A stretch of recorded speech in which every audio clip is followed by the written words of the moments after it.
اس قدر باخبر عمران خان، ان کو پتا تھا یہ ہونے جا رہا ہے؟ جی 2.5 ہفتے پہلے نہیں پتا تھا؟ 2.5 ہفتے پہلے پتا تھا، کہہ رہا ہوں یار، ان کو پتا تھا؟ جی آپ اگر اخبارات غور سے نہیں پڑھتے، آپ اگر ٹکرز غور سے نہیں پڑھتے، آپ اڈیالہ سے آئے بیانات پہ غور نہیں کرتے، تو آپ کو یاد نہیں ہے کہ انہوں نے اتنے ہی، جو میں ٹائم فریم بتا رہا ہوں، انہوں نے کہا تھا کہ اب ان کا ارادہ مجھے فوجی حراست میں لینا ہے۔ اور یار میں بات کر رہا ہوں، جنرل فیض حمید کی گرفتاری کا پتا تھا۔ تو فوجی پھڑیا جائے گا تو پھر فوجی وزیر بھی پھڑے جائیں گے نا۔ میں مثال کے طور پر میں اس وجہ سے کہہ رہا ہوں کہ انہوں نے خدشے کا مجھے فوجی حراست میں عمران خان نے یہ کہا۔ بھائی عمران خان صاحب نے کہا کہ جی اب یہ مجھے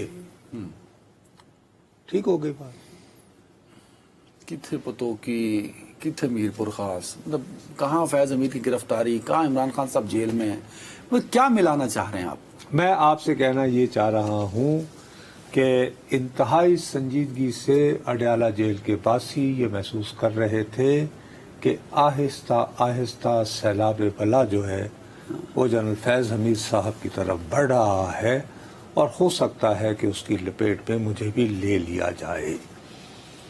میں آپ کی خدمت میں یہ عرض He was aware جو اب ہوا ہے۔ میں آپ سے یہ عرض کر رہا ہوں، اور انہوں نے اپنے 2-3 بہت جاننے والوں کو، اس کے بعد سے ہی اگر آپ تھوڑا سا اپنے ذہن پر زور دیں تو اس کے بعد اچانک یہ بات چلی مشروط اور غیر مشروط معافی کی، جس کے اوپر بہت آپ ہٹ کے بدن یہ وہ فلانا، پھر اس کے بعد واپسی ہوئی، ٹھیک ہے نا جی۔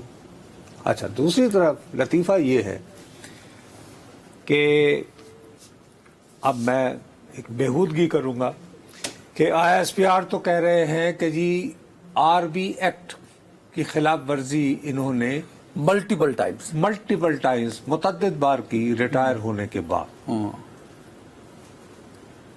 میں یہ دعویٰ کر سکتا ہوں کہ جب یہ ابھی بھی وردی پہنے ہوئے تھے 2 سال پہلے تک، اور نئے آرمی چیف کی تعیناتی کا مسئلہ تھا، تو یہ نواز شریف صاحب کے ساتھ لابنگ کر رہے تھے کہ ہم بھی تو ہیں جی، مجھے خامخواہ کا جو ہے وہ تحریک انصاف کا بنا دیا گیا ہے۔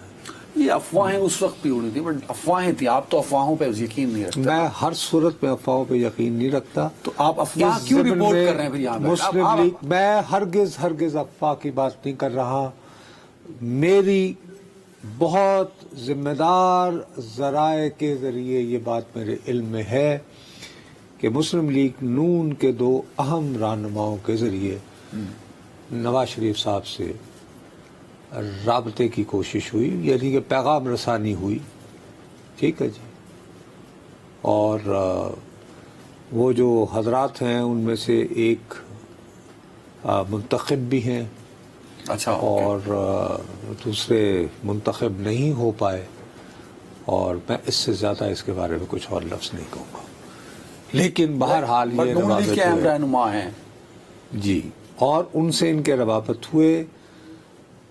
پیغام یہ دینا مقصود تھا کہ جی میں تو ایک پروفیشنل انٹیلیجنس آفیسر ہوں جو اپنے باس کی تائید اور ان کے حکم پر عمل درآمد کے لیے کسی بھی حد تک جانے تو پیغام نواز شریف تک پہنچا دیا گیا تھا۔ تو اگر آپ نہیں تو رسپانس کیا ہے؟ چھڈو جی کو اور گل کرو، یہ تسی مینوں کہہ رہے ہو کہ میاں صاحب نے کیا ہے؟ انہوں نے کہا چھڈو جی کو اور گل کرو، میں آپ کو یہ بھی بتا رہا ہوں، چھڈو جی کو اور گل کرو، ٹھیک ہو گئی بات، چلیں۔